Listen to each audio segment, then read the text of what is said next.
Welcome back. It's 39 past. Joining us this morning, we have Karen Rhodes from UPAWS. Thanks for coming in today, Karen. I'm excited always to talk about UPAWS. Yeah, well, okay, now, UPAWS, like many of the shelters of the UP, always seem to have fundraisers all of the time. Could you tell us a little bit first about the need that the shelter has? Well, there's always a need for fundraisers. A lot of people, I still meet people occasionally that think that we're supported by Marquette County, and we're not. That was one of the reasons we changed our name years ago, because we got tired of answering the questions. So we thought Upper Peninsula Animal Welfare Shelter would give people more of an idea that we're an independent organization, and we're doing fundraisers and depend on those fundraisers and donations from the community all the time to keep the shelter going, because it's a big expense, as anybody knows who has a household. We'll multiply that by 30 or 40 cats and 10 to 15 dogs and a staff there to take care of them 365 days a year. Whew, it's a big job, it sure is. And it's a big job. July is going to be very busy for you folks. So let's start out with the dog dash. What's going on with that? The dog dash, that's on Saturday. I've been there the last couple years, and it is so cute. People bring their dogs for the dog costume, and it's a real low-key, I mean, it's at that beautiful Picnic Rocks Park, nice. and people just kind of hang out and let their dogs visit. The entry fee is $15, but that gives your dog a festive holiday 4th of July bandana, which are very cute. I've seen them. They're kind of like tie-dyed. They're very, very cute. So bring $15. They don't have a lot of change there to try to get people in and out, get them registered. You can do a timed run, or you could just walk and have a nice little saunter with your dog. And it is just, I mean, even if you're not doing anything with your dog, come down and visit. And then there's a dog costume contest after. So the registration form's on our website, and so come on down and help us out. Okay, now the Tee Up Tails for the golfers out there, that's a big one too, right? It is. Tee Up for Tails is really big. That's my fundraiser. I'm working hard on that. That's Friday, July 17th, and we've got lots of teams that have come back every year.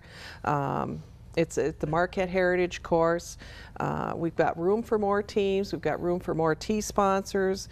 Registration starts at 9. We've got lots of great prizes and raffle and silent auction and 50-50. So you can get the information on that from our website too. But this is our 18th year. Wow. So it just gets bigger and better every year. Now you also just had a rummage sale this past weekend, but that's not the end of the rummage sale, right? No, it's not. It's pretty exciting. This year we've got a really good location. It's in the warehouse behind the old household appliance store. And people have been so generous. We've been collecting all throughout the month of June, like on Thursdays and Saturdays. We just had our first big sale weekend this past weekend, and it was amazing. I was there a couple times, and the gals who do it could just barely keep up. In fact, I want to thank Marlene and Deb for organizing it and spending a lot of time there. They've done a great job. I mean, if you look at it, it's almost like a store. Everything is organized. It's just beautiful. But they're there every, well, now during July, they're going to be collecting again every Thursday from 5 to 7 p.m. and every Saturday from 11 to 1.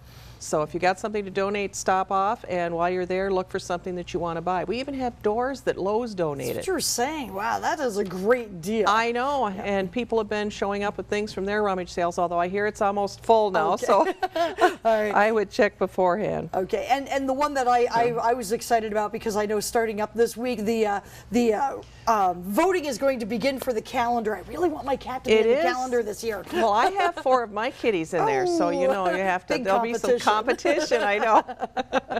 But that's one of our really fun events. We've got over 100 pets this year. We're waiting for the poster to come out, and we're going to have it at the mall, and you can vote online. And go and vote for your favorite pet, from your friend. They'll be encouraging you to vote. It's only 25 cents a vote, and you can vote online. Nice. So it's fun, and that's one of our major fundraisers too. And then all those pictures are going to go in the calendar, and we'll have those for sale during the holidays at the mall. Super. Karen, I wanted to thank you for coming and letting us know about the very busy month coming up for UPAWS.